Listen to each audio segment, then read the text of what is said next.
নমস্কার।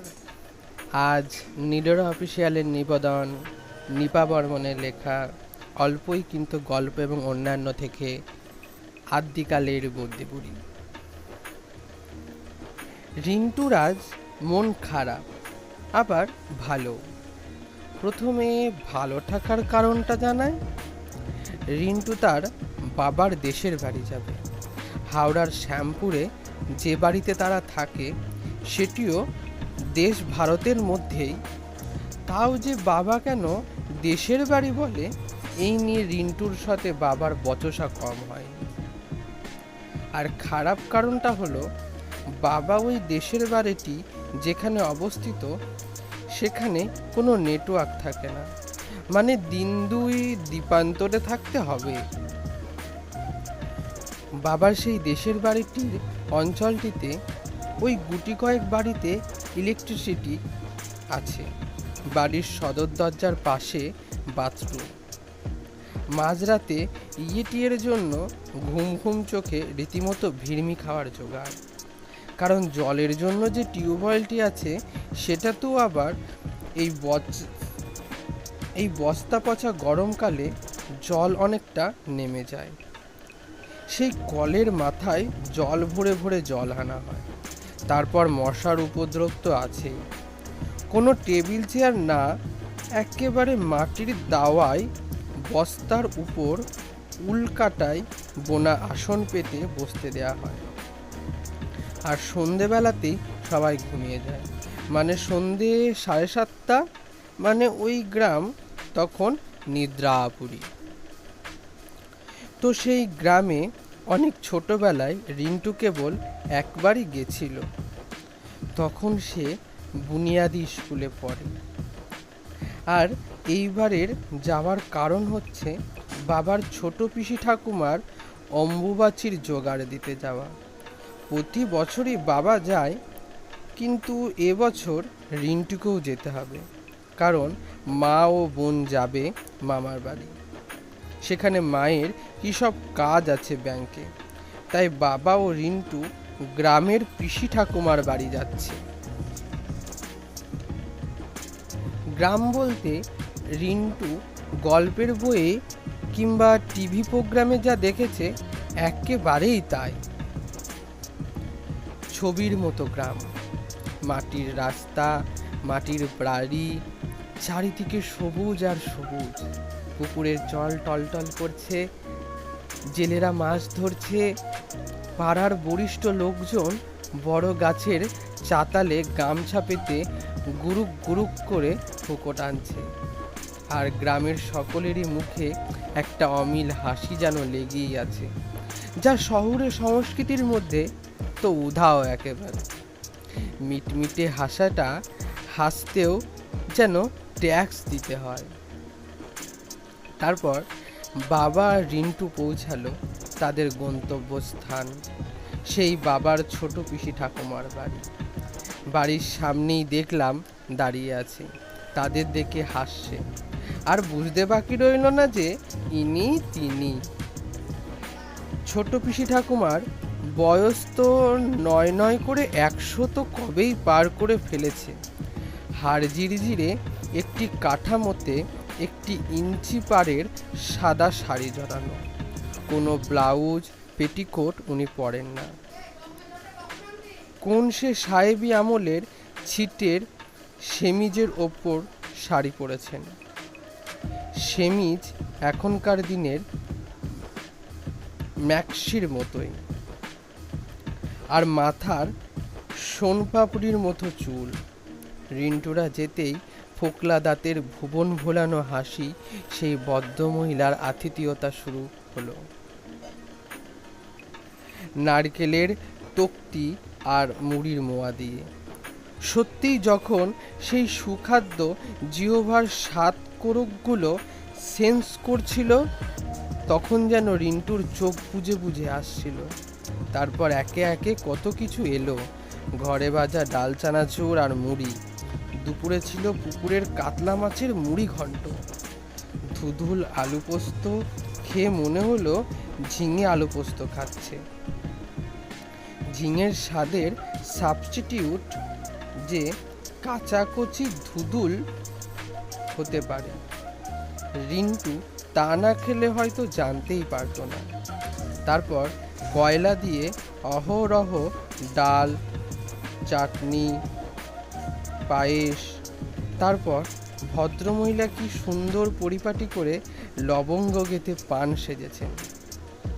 কিন্তু এত কিছুর মধ্যেও যেটি সব থেকে আশ্চর্যের, যে এত বয়সেও ওনার চোখে চশমা নেই।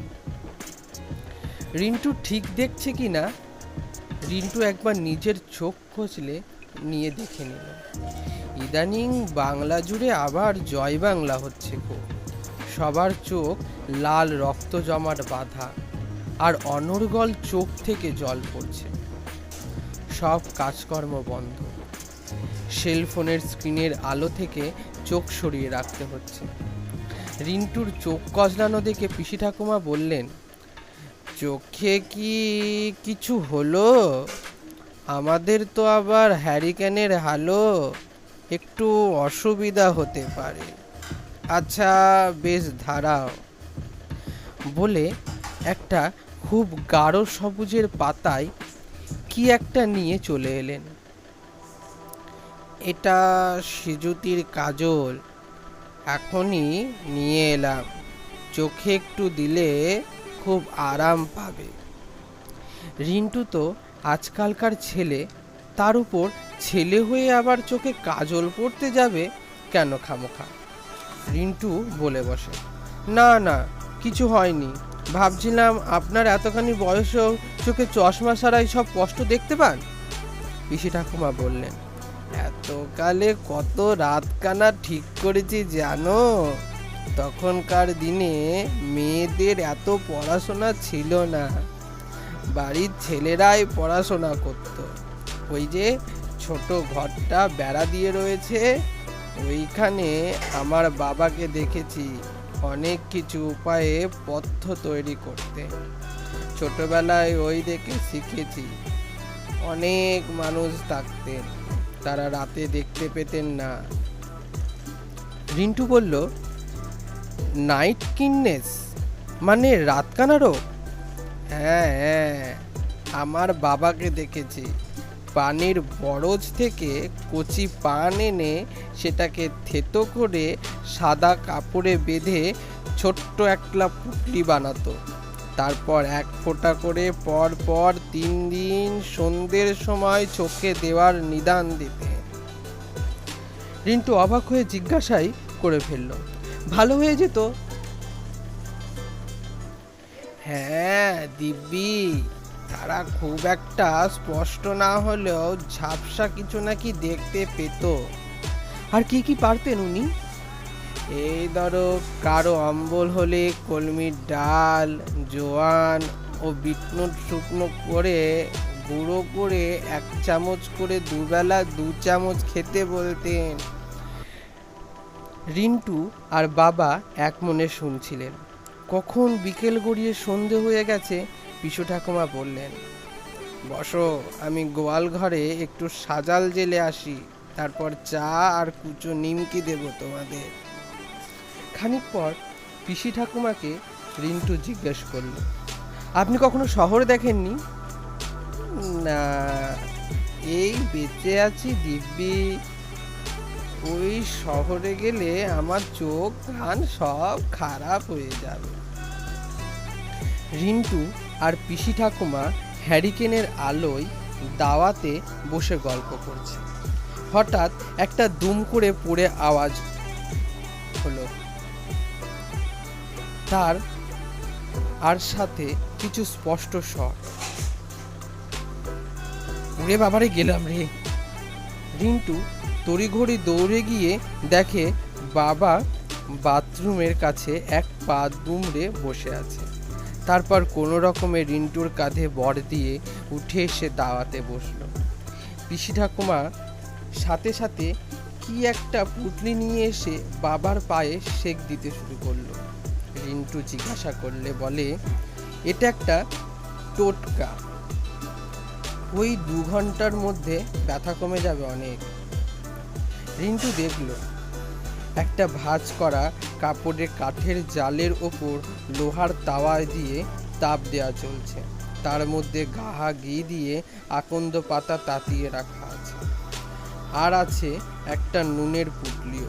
কিছুক্ষণ পরই বাবা উঠে বসলেন দিব্যি। তারপর রাতের খাওয়ার আয়োজনও জম্পেশ রেখেছিলেন পিসি ঠাকুমা। ভাত, পোস্ত ভাতা ও হাঁসের ডিমের ঝোল। খাওয়ার পর রিন্টু দেখল একটা চৌকির ওপর মাদুর পাতা আর দুটো বালিশ রাখা আছে। ওইখানেই রাতের শোয়ার ব্যবস্থা। রাতের শোয়ার পর রিন্টু ভাবছে, সত্যি এই কয়েকটা ঘন্টা কিভাবে কাটিয়ে দেওয়া হলো কোনো রকম কমিউনিকেশন ছাড়াই। যেমন ধ্যাত ধেরে গুন্ডগ্রাম, তেমনি গল্পের বইয়ের মতোই এই আদ্যিকালের বদ্যিপুরী। রিন্টুর মাথায় যা এখন ঘুরপাক খাচ্ছে তা হলো, গ্রামে আসার নাম শুনে যেভাবে নাক ছিটকেছিল, এখানে এবার তাকে বারে বারে আসতে হবে। আর এই বদ্যিপুরীর টোটকাকে জনসমক্ষে আনতে হবে সোশ্যাল মিডিয়া মারফত। আর রিন্টু এই ব্যাপারে বলা যায় টু মাচ কনফিডেন্ট। সে এই আদ্যিকালের বদ্যিপুরী ভাইরাল হবেই হবে।